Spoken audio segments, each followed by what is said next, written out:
যে মানুষ বলে তার আর শেখার কিছুই নেই, সে আসলে মরতে বসেছে। যতদিন বেঁচে আছো শিখতে থাকো। যা কিছু আপনাকে শারীরিক, বৌদ্ধিক এবং আধ্যাত্মিকভাবে দুর্বল করে তোলে, সেটাকে বিষ ভেবে প্রত্যাখ্যান করুন। দুনিয়া আপনার সম্বন্ধে কি ভাবছে সেটা তাদের ভাবতে দিন। আপনি আপনার লক্ষ্যগুলিতে দৃঢ় থাকুন। দুনিয়া একদিন আপনার পায়ের সম্মুখীন হবে। যখন আমাদের মধ্যে অহংকার থাকে না, তখনই আমরা সবথেকে ভালো কাজ করতে পারি। অপরকে আমাদের ভাবে সবচেয়ে বেশি অভিভূত করতে পারি। অন্য কারোর জন্য অপেক্ষা করো না। তুমি যা করতে পারো সেটা করো, কিন্তু অন্যের ওপর আশা করো না। মনের শক্তি সূর্যের কিরণের মতো। যখন এটি এক জায়গায় কেন্দ্রীভূত হয়, তখন এটি চকচক করে ওঠে। কখনো বলো না আমি করতে পারবো না। তুমি অনন্ত এবং সব শক্তি তোমার ভিতর আছে। তুমি সব কিছুই করতে পারো। মস্তিষ্কে উচ্চ ধরনের চিন্তাভাবনা দিয়ে পূর্ণ করো। দিবারাত্রি এগুলো তোমার সামনে রেখে চলো। এগুলো থেকে মহান কাজ বেরিয়ে আসবে।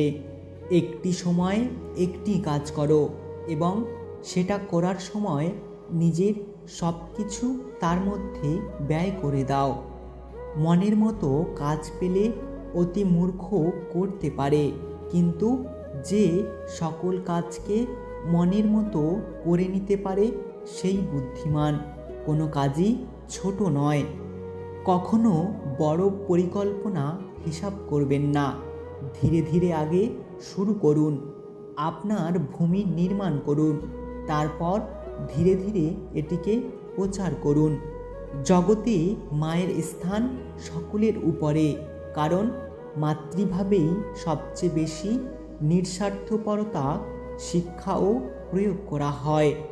উঁচুতে উঠতে হলে তোমার ভেতরের অহংকারকে বাইরে টেনে বের করে আনো এবং হালকা হও, কারণ তারাই উপরে উঠতে পারে যারা হালকা হয়। যারা তোমাকে সাহায্য করেছে তাদেরকে কখনো ভুলে যেও না। যারা তোমাকে ভালোবাসে তাদের কখনো ঘৃণা করো না। যারা তোমাকে বিশ্বাস করে তাদের কখনো ঠকিও না। সেবা করো তৎপরতার সাথে, দান করো নির্লিপ্তভাবে, ভালোবাসো নিঃস্বার্থভাবে, ব্যয় করো বিবেচনার সাথে, তর্ক করো যুক্তির সাথে, আর কথা বলো সংক্ষেপে। আমি বিশ্বাস করি যে কেউ কিছু পাওয়ার উপযুক্ত হলে জগতের কোনো শক্তি তাকে বঞ্চিত করতে পারে না। যদি কোনো দিন আপনার চলার পথে কোনো সমস্যা না আসে, তাহলে আপনি নিশ্চিত হতে পারেন যে আপনি ভুল পথে হাঁটছেন। মানুষ জ্ঞানের পরিচয় দেয় তার কথায়, যোগ্যতার পরিচয় দেয় তার কর্মে, আর বংশের পরিচয় দেয় তার ব্যবহারে। আবেগের পথে না চলে বিবেকের পথে চলো। দেখবে তুমি তোমার জীবনটা সুন্দর করে গড়তে পারবে, কারণ পৃথিবীর শ্রেষ্ঠ আদালত হলো মানুষের বিবেক। কারো উপর প্রতিশোধ নেওয়ার আনন্দ কয়েকদিন থাকে, কিন্তু ক্ষমা করার আনন্দ আজীবন থেকে যায়। সৌভাগ্য প্রতিটি ব্যক্তির সাথে দেখা করার জন্য প্রতীক্ষা করে, কিন্তু যে পরিশ্রম করে একমাত্র তার সাথেই দেখা হয়। জ্ঞানীকে তার ভুল ধরিয়ে দিলে সে তোমাকে বন্ধু বানিয়ে নেবে, আর একজন মূর্খকে তার ভুল দেখালে সে তোমাকে শত্রু ভেবে নেবে। তর্কের চেয়ে নীরবতা ভালো, প্রতিশোধ নেওয়ার চেয়ে রাস্তা বদলে ফেলা ভালো, আর স্বার্থপর লোকের সাথে চলার চেয়ে একলা চলা অনেক ভালো। পুত্র সন্তান যদি এক বংশের প্রদীপ হয়, তাহলে কন্যা সন্তান, 2 বংশের প্রদীপ।